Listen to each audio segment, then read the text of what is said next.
Сыртта күн жарқырап, жасыл аланда ұшып жүрген құстар мен жайылып жүрген малдар көрінеді.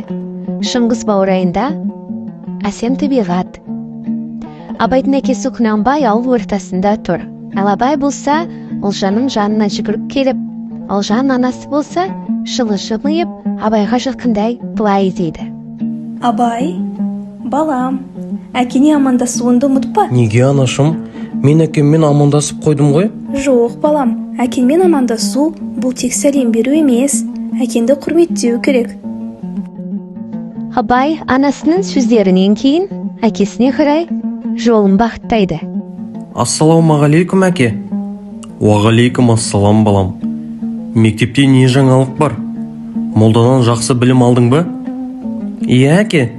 Мен молдадан көп нәрсе үйреніп жатырмын. Жақсы, балам.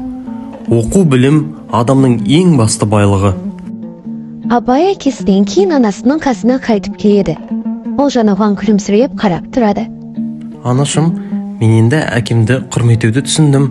Ол мені жақсы болуға үйретеді екен. Жақсы, балам, әкенді құрметтеу сенің болашағының негізі. Оның сөздерін тыңдап, жақсы білім ал, үлкен адам бол. Мен әрқашан әкемді құрметтеп, оның ақылдарын тыңдайтын боламын. Абай әкесінен алған білім мен тәрбиенің арқасында үлкен адам болып өсті. Ол әрқашан әкесін құрметтеп, оның ақылдарын тыңдап, өз жолын тапты.